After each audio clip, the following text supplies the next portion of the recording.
उत्तर प्रदेश सरकार ने मदरसों का सर्वे कराने का काम शुरू किया था, जो कि अब पूरा हो चुका है।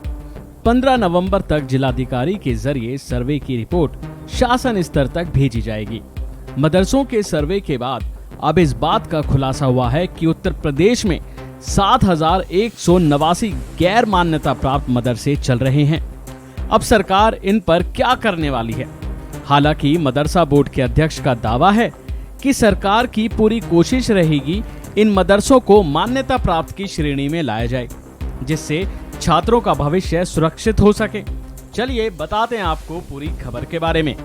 जानकारी के मुताबिक मदरसा शिक्षा बोर्ड के अध्यक्ष इफ्तिखार अहमद जावेद ने कहा कि एक राज्यव्यापी सर्वेक्षण में 7,189 गैर मान्यता प्राप्त मदरसों में काफी संख्या में छात्रों को शिक्षित किया जा रहा है। इन मदरसों में लगभग 3,000 शिक्षक और अन्य कर्मचारी हैं। उत्तर प्रदेश मदरसा शिक्षा बोर्ड के अनुसार राज्य में 16,513 मान्यता प्राप्त मदरसे हैं, जिनमें 20 लाख छात्र पढ़ रहे हैं। इनमें से 560 उत्तर प्रदेश सरकार से अनुदान प्राप्त कर रहे हैं। तो वहीं मुजफ्फरनगर की अधिकारी ने सर्वे को लेकर क्या कहा, सुनिए।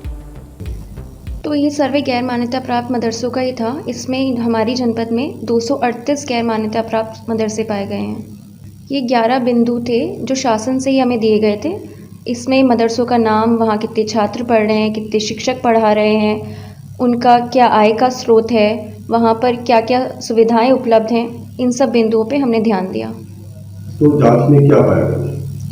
जांच में यही पाया गया कि ज़्यादातर मदरसों में फर्नीचर कम है, कुछ अपंजीकृत भी थे मदरसे, और बाकी हमारी रिपोर्ट हम शासन को समय के अनुसार सबमिट कर देंगे।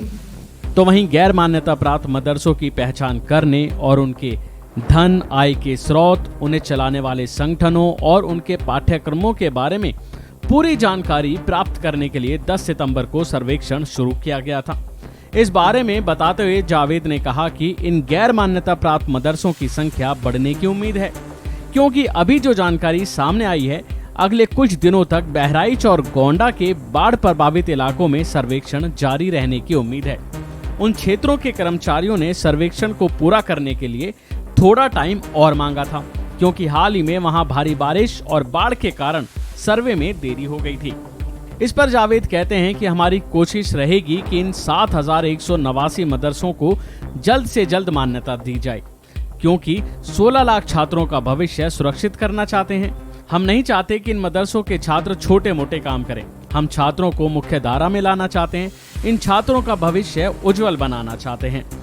जाहिर है कि उत्तर प्रदेश का ये जो सर्वे हुआ है 15 तारीख तक, यानी 15 नवंबर को इसकी रिपोर्ट सरकार को सौंपी जाएगी और एक बड़ी संख्या में गैर मान्यता प्राप्त मदरसे मिले हैं, जिनकी संख्या है 7,189।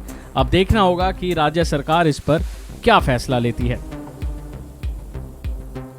अभी के लिए फिलहाल इतना ही। खबरों में बने रहने के लिए देखते रहिए वन इंडिया हिंदी।